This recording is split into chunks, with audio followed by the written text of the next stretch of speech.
Welcome to Monet Cafe. I'm artist Susan Jenkins, and this is a place where you can relax and learn to paint from the convenience of your own home. This video is particularly for the beginner. And while I create this painting that was done on regular drawing paper, I'll also be going over lots of tips on different pastels that you can purchase as a beginner. Here's a photo of the reference image. It's literally the field behind my house, and I have come to find the sweetest friend in my little cow, Oreo. She's not my cow, she's a cow that's in the field next to our house, and I met her just before a tragedy in our lives of our home flooding, about 3 years ago now, and little did I know that the Lord was blessing me with this sweet gift that would be my companion and bless my soul during those years. Now, she has kind of become an Instagram sensation. I literally get more views when I post Oreo videos than my art. So she's looking now at the portrait that I did of her, and oh my goodness, such a sweet friend. So that's the field where Oreo lives. That's the reference image we will be painting.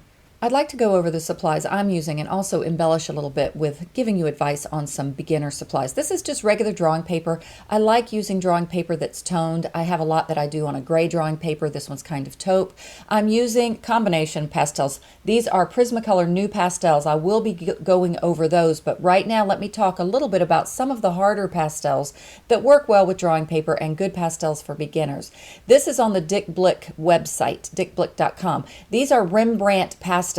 Now, what I recommend is the ones that we're just showing are getting the half sticks. You get more bang for your buck by getting the half stick sets than the full stick sets. You get more pastels for your money, basically. That previous one was the 30.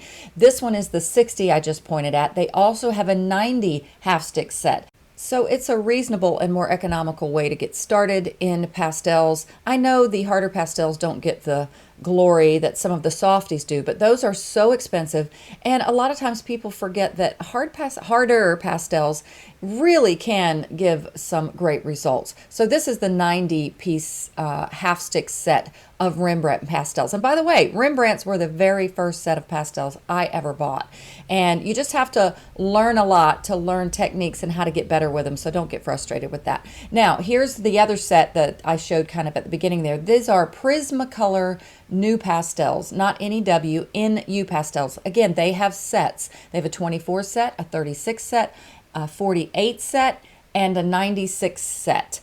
This is me zooming in a little bit on the 96 set. There's just a great assortment of colors in these, and I have gotten results that I've been very pleased with in working with just new pastels on drawing paper.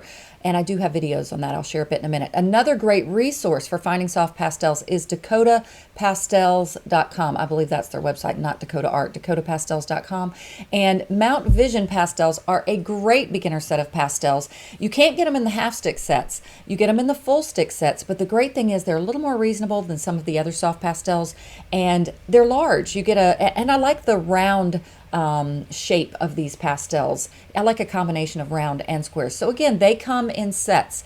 I recommend there is a workshop set. I literally went and toured the facility because they're here, the factory's here in Tampa, Florida, where I live, and near where I live. And I met the owner, Carl Kelly. He's such a great guy.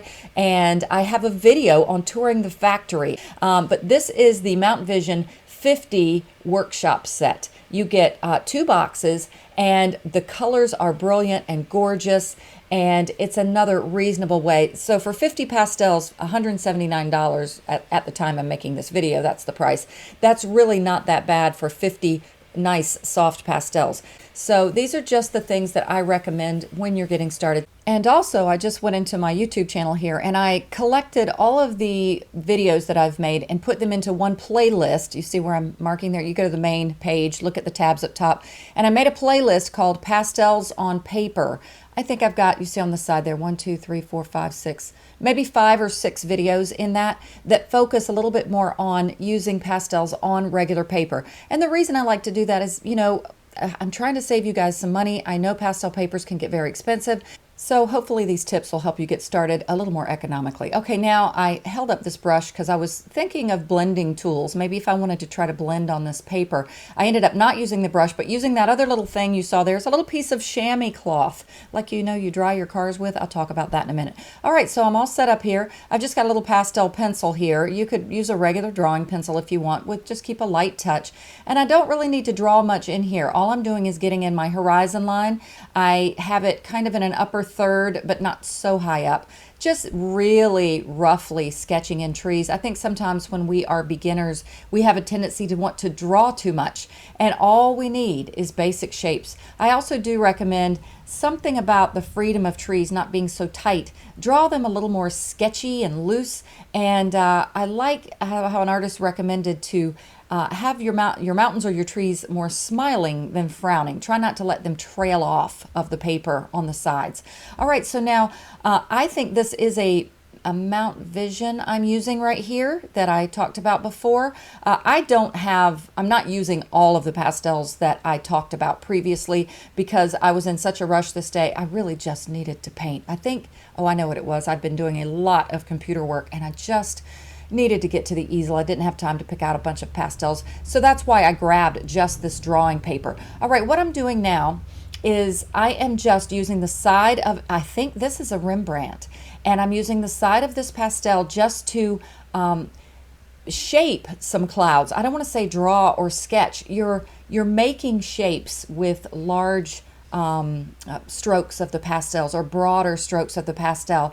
And so I'm getting the gesture of these clouds, and I typically like to accentuate clouds coming towards me. That's why I add a few more and try to get that sense of them moving forward into the sky, even though there weren't that many over my head. I believe this is another Rembrandt pastel, and I know there wasn't a lot of this yellow in the clouds, but there is kind of a golden glow I don't have the other reference photo up here. I'll see if I can find it where you could see it bigger. There was a little yellow hint to those clouds, so I'm going to do a little bit of layering. Now, regular drawing paper gets the bad rap that you can't layer on regular drawing paper. Well, you can't. Now see, here's where I'm getting the little bit of pink, where I'm doing the blending. This is sped up only a little bit here, just so the video won't be too long for uploading, but it's not so fast you can't see. Now you see, what I was gonna say is you can blend on drawing paper, just not as much as on sanded papers. That's the alternative to drawing papers, is sanded surfaces, literally like sandpaper, and but archival, which means acid free, and it's going to last a long time. But this is good drawing paper I'm working on. This will last as long as oil paintings and acrylic paintings, because the paper is a good quality, and these pastels are professional, archival, it's called, quality, with proper care. I do have on my website, whenever anybody buys a painting, I include some tips, and I have a link or a page on my website, a tab where you can look at how to care for a pastel painting over many, many years. You know, some of the longest lasting paintings from the masters are pastel paintings. They have a quality about them where they preserve their intensity of color better than oils or acrylics. There's less binder in pastels. They are more earthy. They're closer to the original pigment. Maybe that's the best way to put it. I love pastels because of the word I just used, earthy. I feel like I'm experiencing part of creation. Oh, I fixed that up. My blinds are making a shadow there, or a light there. Okay, now what I'm doing is I'm using the side of one of those new pastels. I'm using it too to create a little bit of stroke work to show where some of those edges of grasses are in the back too. But for the most part, I'm just layering in some value, some darker value. And that, if you've watched many of my videos, especially for beginners, and well, advanced any level of pastels, it really is. Its value is king, meaning the lightness or the darkness, even more so than color. If you get your value right, you can get really creative with color and go outside the lines, so to speak, with color. Now here's the little chamois cloth. This was something, I don't know if I'd heard this years ago, but I was actually in the dollar store, And I was buying foam core board, that black board you see me working on there. It's very expensive in art supply stores, so it's $1 at the dollar store. And so while I was in there, I saw they had these chamois cloths, and it struck in my memory. Somebody years ago had mentioned that these could be a good blending tool. Never had used them, and I thought it might be neat to try it on this drawing paper, and it worked great. I really loved it. It was really soft. It just gave a little bit of blending, and you don't want to over blend. I never blend later in a painting. I let the pastels do the blending mostly. But now and I think these are washable, so if they get dirty, just throw it in the washer. Not with a white shirt or anything. But now I'm just using it kind of to blend. And one of the reasons for some blending is when you soften up edges and too much detail, then it causes things to recede. And I really wanted those trees to look like they were further back in the scene. I'm going to add some layering on top of it. But I was going to mention too that I didn't find a lot of success when I started out early working on, now I'm just using more chamois work. I'm doing a little bit of work in these clouds here. But when I first started, I used regular paper. I didn't know any better. I was literally just trying to, so many people in our group can relate to, I think that's why the group has been, or the YouTube channel and the Monet Cafe art group on Facebook has been successful, because so many of you are in the same situations I was in when I first started painting. I had my 3 boys when they were young. Me time, really, that just doesn't happen. And praise the Lord, they are worth every bit of time I spent with them. But when they get a little bit bigger, you start trying to find some time for yourself, and sometimes getting into oil painting, acrylic painting, and everything. I don't know how, but I stumbled across soft pastels, and I found them very practical for my life. And so I started on just regular paper. I didn't know better. I bought a really cheap set of pastels. One of those you buy like at Michael's or Joann's. They don't usually have professional quality pastels there. And so I really got quite frustrated. I think I might have stopped my whole pastel journey because of poor quality pastels and not enough information. If I hadn't got online, and this is back many years ago when there wasn't that many resources. And bless her heart, I found one artist on a site that's still around called wetcanvas.com. Don't let the name fool you. They have a whole pastel forum in there. And I got on there, and I was just so hungry for information. And bless her heart, Deborah Secor, who's still a member of this group here. Oh, amazing pastel artist. Such professional, gorgeous work. And a sister in Christ. She was the sweetest thing and helped me so much in learning what to do. I did everything wrong. So I think that's what's been my passion in creating this channel a few years back.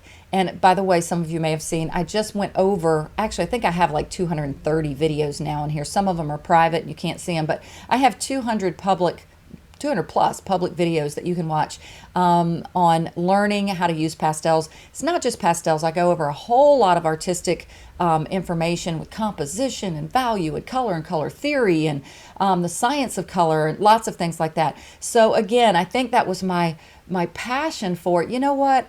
I want to share. I'm going to bring you guys along with me on my pastel journey, and that's what that's been over these years. So I am just I'm overjoyed at the success of it, and also over the Monet Cafe art group on Facebook. We're like close to 10,000 members in that group.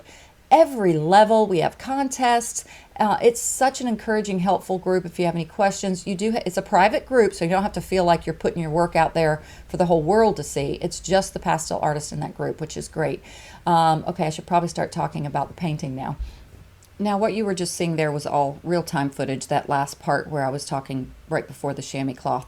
And I'm speeding it up again just a bit. Again, I have very slow Wi-Fi where I am out in the country, and sometimes it's better if I can just give it a little bit of speed to help with the uploading time. Now, what I've done is I really loved, even though this field, I know it so well, like I said, it's my backyard. Even though this field, I know those grasses are very golden. There was something I was seeing. We have to, or we can learn to interpret color as artists. That's one of the biggest questions I get from artists is, how do you change the color? How do you come up with the color palette when it's not exactly like what's called the local color? Local color just means what is exactly there. I mean, if you took a color swatch and matched it. But I don't, oh, my hair's in the way. I don't like to paint that way. I mean, unless I absolutely love the local color in the scene, which is sometimes gorgeous in the reference photo, but often reference photos, either they lie or they're boring. What do I mean by the lying?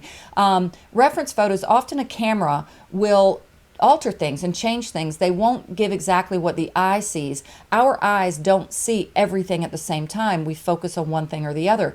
And so a photo often will capture everything in focus and often will get the values not correct artistically. So I often will alter, like those trees in the background there, they look almost all the same value. But to accentuate the artistic mood and feel, I pushed some of those trees back by cooling them off.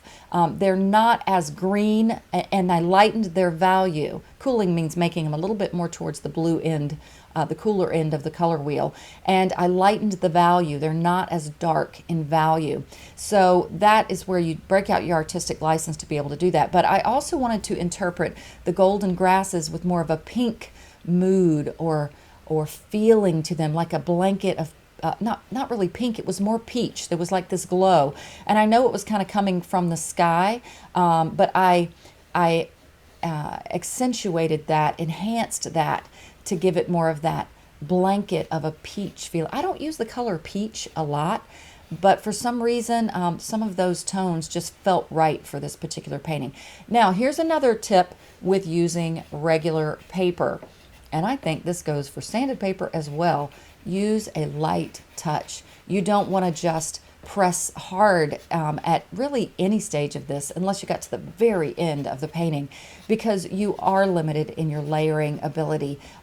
You're going to lose the ability to even get a color to show up if you press too hard, and you're going to crush the pastels. Pastels they're made of this earthen material that has little crystals in them. And when we overlayer, overblend, overwork our painting, we get a painting that looks dull and dead and lifeless. And I am saying this out of experience because I have done this so many times. I am still trying to get a lighter touch and to preserve that luminosity and gorgeous brilliance of pastels. That's one thing that's so amazing about this medium. Now, what I'm doing here is I'm using, I believe this is another Rembrandt. And again, these are a medium, I would say a medium hardness pastel. The new pastels, NU pastels, are harder than the Rembrandts. But again, they have such great abilities to them. Again, they're not the softies. They don't give that really just strong color and richness to them, but I have done so many sketches with new pastels and I really love them. So what I'm doing is I'm working in, if you look at the reference photo, I know it's little, but sometimes working from small thumbnails is better than working from a big reference photo. I see value and shapes better when I shrink something down smaller. Often I'll just do the thumbnail of something on my phone and sketch from my phone. And because I use Photoshop, I often, when looking at reference photos or doing things, I shrink them down really small just to break down that composition and that value. So that's a really good thing to do, is see if you can work from some thumbnail reference photos. Of course, real life is best, but I haven't been able, unfortunately, to do a lot of what's called plein air painting, French word meaning on location. I long to. That's one of my goals, by the way. I've been so thankful and blessed by whoever recommended me to start a Patreon page, because now I have 200 patrons, and the little contribution of $5 a month. I mean, I still feel like I just can't believe somebody gives me $5 a month. It's so sweet. And I know it might sound like a little from an individual level, but it adds up, and it really helps me to be able to do things as an artist that I wasn't able to do before. And one of my goals is to do more on-location painting. So, and bring you guys along with me. You know, one thing I have, thanks to my patrons and just hard-headedness and perseverance, I have gotten really good at the filming part. I'm not great, but I've gotten streamlined. That's a better word. And so I'll be really good at taking this on location because I've gotten compact. I've had to do that too because of the flooding of my home and literally having to live in 4 different places since the flooding of my home. And we're still not in our final place. And my husband wants to, on the land that we have where we don't live, he wants to build a Monet Cafe art studio for me. I've never had my own studio, always worked out of a room in my house, which I still do. And so that is another goal. So if I can, if my Patreon page grows, I'll be able to do that. But anyway, but again, I'm encouraging you beginners because I started at a kitchen table and I literally had to move all of my supplies when I'd go to cook dinner for my 3 kids. So I hear you guys, especially in the Monet Cafe art group. I get to experience a lot of you guys some of y'all are working around kids or working in really small spaces. And I tell you what, the passion of an artist, we won't quit when we get focused and dedicated to do something. But that's the good thing about a group. This channel here that I can share with you, and you learn that, oh, I'm not alone here, but also in the art group as well, and on our Patreon group. And my Patreon group, I have a private Facebook group for them, so that one is even a little bit, I would say more, I get more communication with them because I literally can't keep up with everything that's going on in the other group because it's almost 10,000 people. But in my Patreon group, I can give you more special attention, more critiques on your art if you choose to, and contests, original painting giveaways, things like that. It's lots of fun. I'll provide a link at the end of this video, but if anybody's interested, it's www.patreon.com/Susan Jenkins. Okay, so now I've gotten in some of I wanted to get the darker values. This is back to real time. I'm going back and forth. I wanted to get in some of the darker values in those grasses. Dark values tend to come forward. So when you have things in the foreground, you want the darker values and the brighter, more intense colors. As things recede, they get a little paler and less bold in color.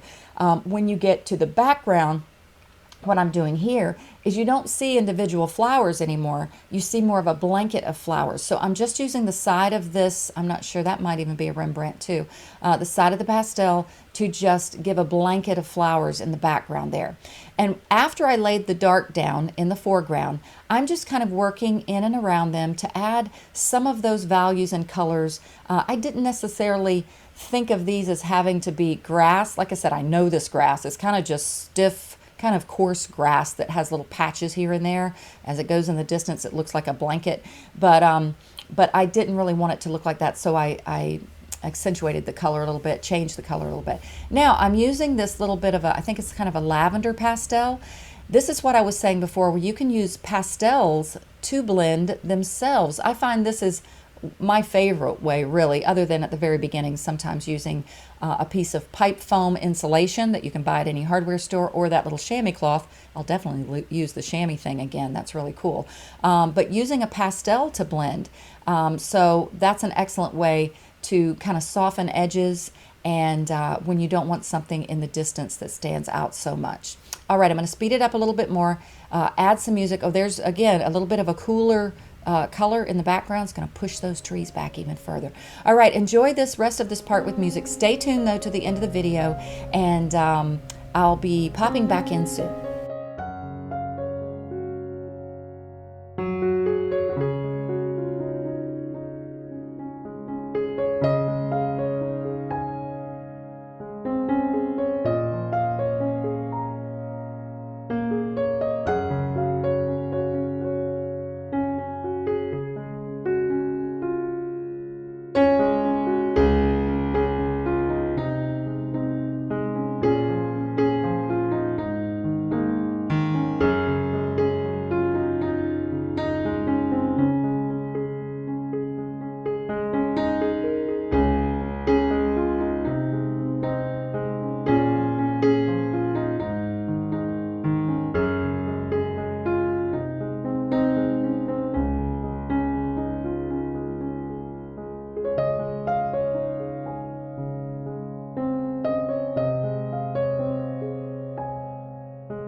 Now I was getting fairly close to finishing here, and I was trying to get the effect of those grasses being deeper than they were in the reference photo, and the flowers being more on the tops and the color being more on the tops of them kind of reaching up. So this was really a painting that I needed after a long day. And this is the final, again, on regular drawing paper. So I hope you learned a lot on this video that focused a little bit more on beginner products and techniques. And if you'd like a little more, you can become a patron for $5 a month on my Patreon page at that link above there. And there's a clickable link here at the end of the video. Thank you guys so much. Be blessed and happy painting.